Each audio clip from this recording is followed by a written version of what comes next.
Hi, this is Mike Siver from Blue Seahorse, and today we're going to talk about frustration and the role we play in frustration. We need to sometimes consider who we're frustrated at. I'm going to read a little bit out of my book, What Role Did I Play, Volume 2. Our frustration comes from expectations that we placed on others and situations, consciously or subconsciously. Are we sure those frustrations, are we sure those who frustrate us have all the information needed to perform what is expected of them? Or do we blame others for our lack of communication and explaining our wants and needs and what it will take for them to complete their jobs or meet our expectations? I know before I started to get into this, I worked on some pretty high pressure jobs, and the expectations of our bosses were that we worked within a time frame. And for us to work within a time frame, we needed to obviously know what had to be done within that time frame so we could get the equipment and the manpower to meet those expectations. Now, if they didn't tell us everything that had to be completed, and we didn't do it, or we did it, the job we did within the time frame, but didn't complete it because we weren't informed, they would get very, very frustrated. We, in turn, would get frustrated in return because they didn't give us all the information. I think people get frustrated, and mothers with children, for a lot of reasons that are not the other person's fault, especially when we raise young children, and that's primarily what we talk about on this show, is parents get frustrated with kids. Sometimes they think the children are old enough to know better, and nobody knows better unless you're told or explained. It's like when you go to get your driver's license. I'm not sure what it's like today, but you know, we had to study the book, we had to pass the test, the written test, we had to spend so many months learning how to drive or go to driving school. We had to drive to the instructor's expectations, and it meant using all the equipment properly in the car. From, well, when I got mine, you didn't even have seat belts, or you did, you had a little lap belt. But today I know you have to put your seatbelt on before you start the engine. You have to make sure your mirrors are adjusted correctly. And if you don't do all that in the sequence that's supposed to be done, you'll fail the test. Because the instructor has certain expectations that if you want this license, you're going to do what you have to do and do it correctly. If you don't, that frustrates them, shows them that you maybe have a little contempt for what they're trying to do, and you won't pass the test the first time. And most people then get it. Well, I've got to do what I have to do to pass this test. It's the same thing with parents and young people, young children growing up. You know, they do certain things because kids do things. Walk in the house without wiping their feet, without taking their shoes off if they're muddy, men not making their bed, or whatever children do until they're taught that you have expectations of them. Now, if they're done correctly, and most of them are, when they grow up and have children, they're going to know that they have to teach their children that your expectations are this and that. It's sometimes like when I run a counseling class for offenders. Some of them come in with a language that truck drivers or sailors, or I'm not trying to put everybody in categories, but that's where some of the language comes from, or is used a lot, I should say, not comes from. And I ask them not to curse or swear in the groups, because some people get offended by it. And then some of them say, no, I can do that, blah, blah, blah, because that's the way I talk. I say, okay, well, then we're going to move the group from the office today. When we meet next week, it'll be in the church across the street. And they'll say, why? I say, because the expectations we all have is that you're not going to cuss in church. And you won't. Because you know you're not supposed to. So you won't do it. We all have expectations of everyone around us, including ourselves. And sometimes we frustrate ourselves more by making sure that the people we expect to do things have a clear message of what they have to do. And we start with young people. And if you can satisfy yourself that when you're talking to young children, and that's in the classrooms or in school or at in home, if you're homeschooling, or if you're just raising 2- and 3-year-olds, there are certain things they know they're supposed to do in certain times. You may have in your family breakfast, lunch, and dinner, and they're set at certain times. You eat at 9 o'clock in the morning or 8:30 or whatever, and you expect them when they get up to take their bowl or plate and put it in the sink, or rinse it and stick it in the dishwasher. At least do that part of the job. That's your expectations of them. Now, you need to make sure they clearly understand that that's their role to do that every time. Now, they'll mess up for a couple of times, and your expectations of them needs to change or increase as the time goes on. The first time they may just take it to the sink. Maybe they can't reach the faucets. Maybe they can't turn the tap on to rinse it off. So where do you go from there? You have to make sure you set expectations that are achievable of people, no matter what the age are. Can the people actually achieve, or the young kids, achieve your goals, your expectations? I don't know too many 3- or 4-year-olds that can reach the sink in the kitchen. Now, some can in the bathroom. But if you want them to rinse their bowl or plate before they put it away, that may not happen. Now, for them to meet your expectations, you may have to put a stool in front of the sink. You have to put a little step ladder, one of them 2 or 3 step ladders in front of the sink. So if you're going to set expectations for people, you really need to think about how you want them to achieve it. How are they going to be able to achieve that goal? We expect friends to support us and employees to do their job. What do we do when that doesn't happen? How do we hold them accountable when expectations are not met? Well, it gets back to, if you have a friend that's going to pick you up and be on time because you have to be to work at a certain time. We've talked about this partly on some other shows too. Your expectations are that they're going to be there to pick you up. And if they're not, you get frustrated.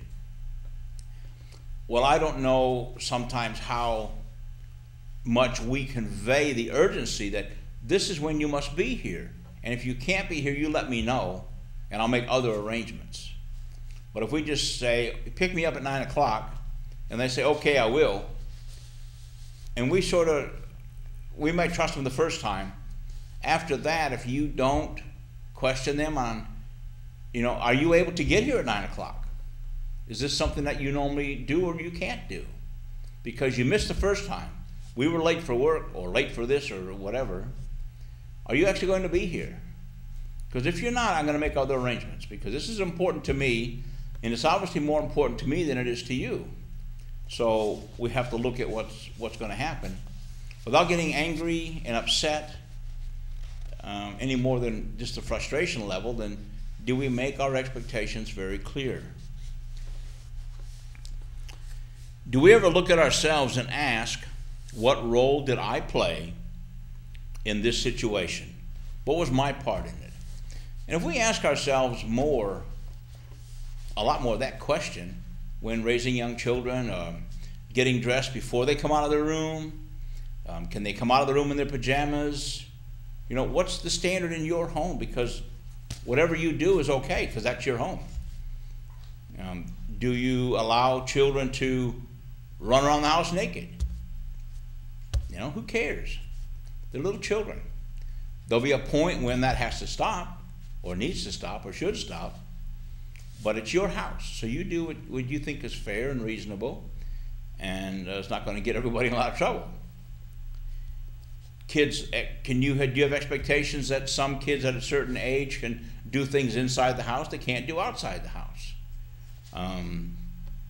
You know, you have to figure out your expectations, and it's something I don't think a lot of parents think about. I mean, a lot of the parents that I deal with their children don't take the time, or haven't taken the time, or we're not given the problems to solve, that they set the standard, and unless they make it clear what that standard is and how it can be achieved, they're going to get frustrated. And I know I got spanked when I was a kid, and my sisters and brothers got spanked when they were kids because of some expectation that we didn't meet. Now, whether it was coming home on time, or telling lies to mom, or beating each other up, or fighting with each other, or whatever, the expectations were that we were not to do that. Now, we weren't explained, you know, my mom was 7 kids and a single mom. I don't know if she had a lot of time to spend making sure every one of us knew clear. We got the consequences for her frustration. Well, that's okay up to a point, but I don't think that's a hard way to teach children, that they have to figure out what your expectations are. That's something, when you're adults, you need to start asking questions. You know, you want me to achieve this job. What tools are you giving me to complete that job? What tools are you giving me to accomplish the task within your expectations? And if you're not giving me enough tools, then you need to change your expectations, or go find somebody else who can do the job, because I'm not going to be able to meet your expectations, and we're going to have a problem, and you're probably going to fire me. Well, we don't want that to happen. So the same thing with children. They're not going to ask, what do you expect of me? Children don't ask that. I don't think children's ever asked that. It's important that you explain to them your expectations. And sometimes when I do, well, almost every time when I do marriage counseling or couples counseling, I have the couple sit in front of each other, facing each other, and each one in turn asks the other one, if we get into this relationship and we want it to work, what are your expectations of me? And when that's done, and the other person can explain his or her expectations without the other one talking, then they should be writing these down as they're talking. When the other one is through giving their expectations, then the one they're talking to can look at that list and say, okay, how do you expect me to achieve this? Or that's okay, I can do that one, I can do that one, I can do that one, but I need more time to figure that one out. Then the question's reversed. Then he or she asked the other partner, what are your expectations of me? Once those are clear and they're understood, if they're honest in the initial questions, then the relationship is usually a lot smoother to start with. There's not so many, well, he does this and my expectations are that he'll stop that after he gets to know me. Or she does this and my expectations are that that will change after she gets to know me. That sometimes doesn't happen. And then there's arguments. And then a lot of times there's lack of communication in, you're frustrating me because you're doing this, whatever it might be, and it'll be a pet peeve of someone's.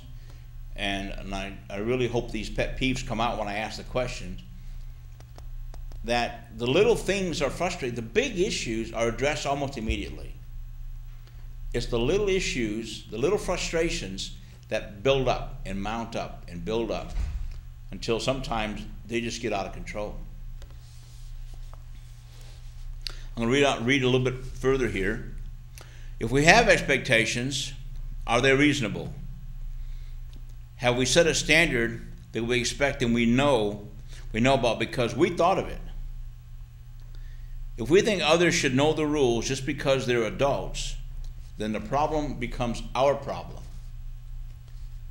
Because not all children were taught as they grow up. If you don't understand, ask questions. If you don't figure out what you have to do, ask questions. If you don't know the rules, ask questions.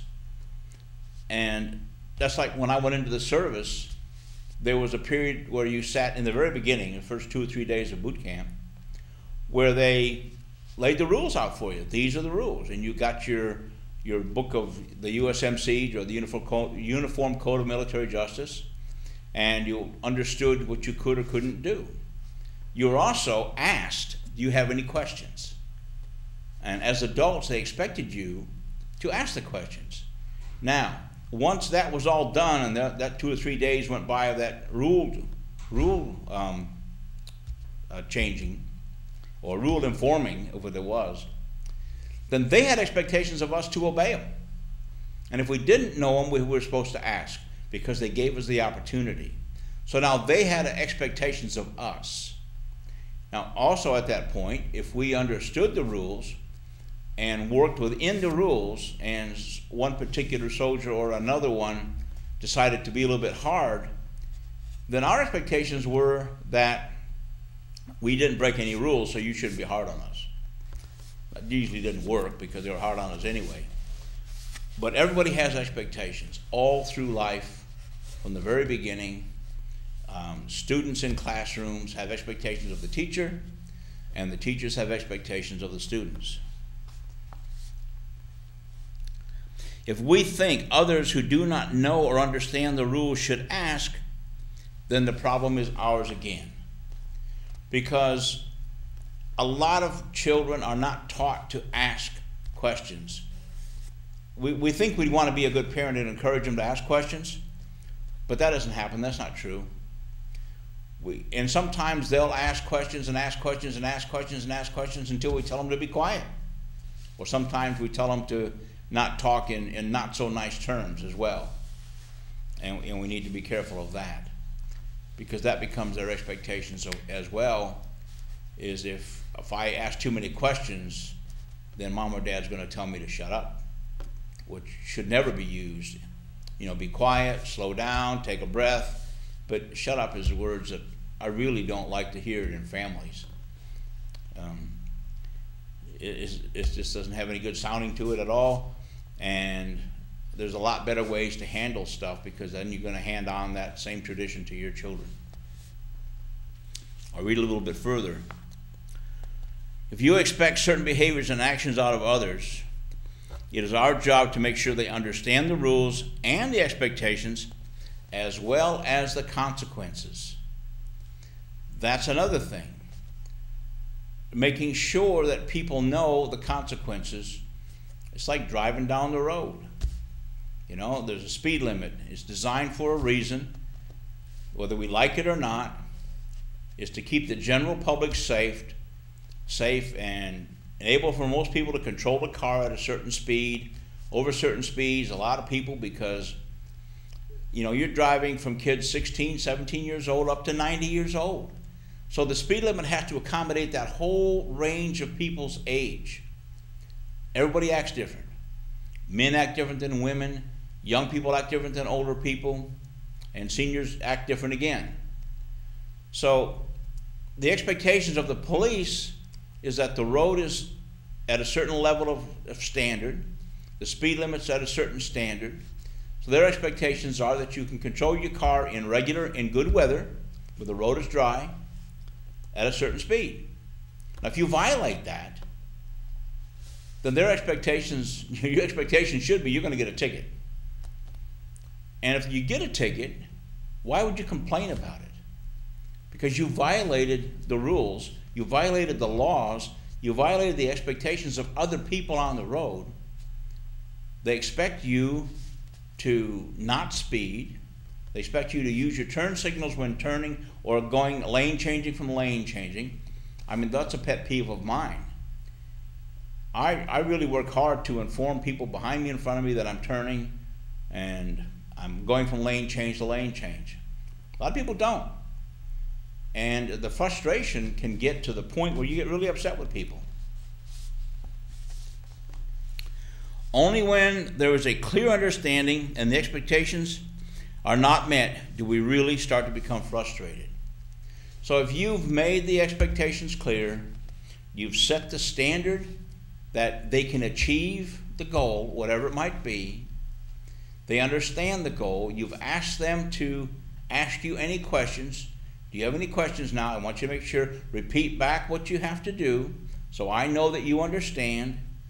Make sure it's all clear.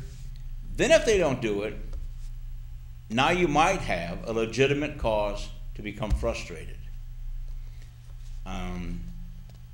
It's something that I think more adults need to take time to look at the role they play when getting frustrated with young children.